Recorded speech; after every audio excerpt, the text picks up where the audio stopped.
이명박 정부 5년 그리고 박근혜 정부 3년, 새누리당 정권 8년 동안 남북관계에는 파탄 났습니다. 지난 8년 남북관계에서 기억할 수 있는 것은 천안함, 연평도, 비무장지대 지뢰 폭발과 총격 사건, 북한의 해결, 그리고 위기 때마다 찾아오는 경제 불안뿐입니다. 남북 평화의 상징이라고 할 개성공단도 대북 제재의 수단으로 전락되어 버렸고 금강산 관광 재개도 요원합니다.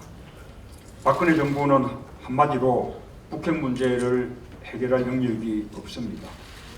이 정부가 남북 관계에서 어떤 전략을 가지고 움직이는지 묻지 않을 수 없습니다.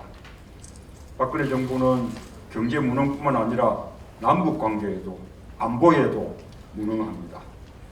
북한의 4차 핵실험으로 한반도와 동북아 평화가 심각하게 위협받고 있지만 정부는 대북 확성기 방송으로 북핵을 막아보겠다는 수준입니다.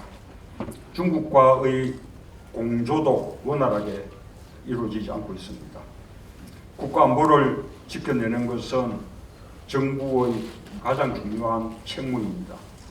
미국의 군사적 도움이든 중국의 대북 영향력 행사든 우리가 주도하지 못하고 다른 나라에 의존하는 것은 결코 진정한 안보, 튼튼한 안보가 될 수 없습니다. 지금 한반도에 가장 필요한 것은 평화입니다. 북한은 핵무기가 자신을 지켜줄 것이라고 생각한다면 오판입니다.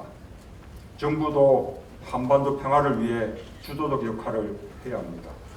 북핵 문제 해결을 위해 국제사회와 함께 제재는 제재대로 하되 남북관계 개선과 동북아 다자외교를 통한 평화협력 체계를 병행해서 해나가야 합니다.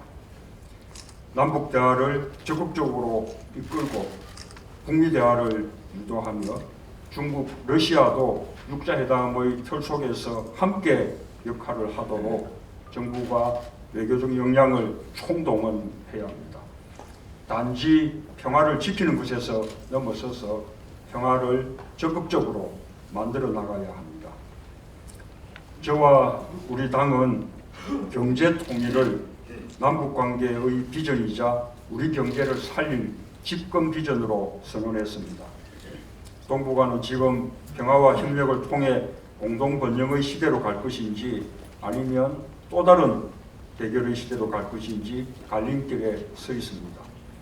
평화와 번영의 새로운 질서를 우리 스스로 구축해야 하며 동시에 우리 경제의 새로운 성장 전략도 그곳에서 찾아야 합니다.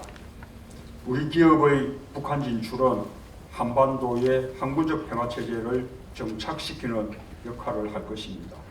또한 대한민국과 북한 경제를 함께 발전시키는 한반도 경제 기적을 일으킬 것입니다.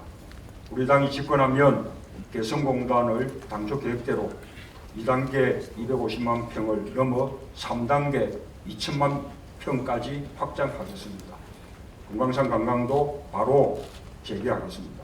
그 밖에도 다양한 남북 병역 사업을 추진하고 우리 기업들의 북한 진출을 적극 장려하고 지원할 것입니다.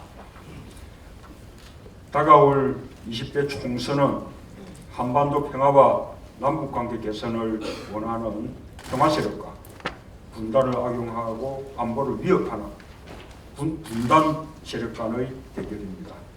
한반도와 동북아에서 상생의 시대, 통합의 시대, 평화의 시대를 열어갈 평화 세력이 총선에서 승리하고 정권 교체를 이뤄야 합니다. 그것이 한반도 평화와 새로운 경제 성장을 이루는 길입니다. 오늘 토론회가 한반도 비핵화와 동북아의 공동 번영을 위한 근본적인 해법을 논의하는 귀중한 시간이 되길 바랍니다. 토론회에 함께해 주신 모든 분들께 감사드립니다. 고맙습니다. 새해 복 많이 받으십시오.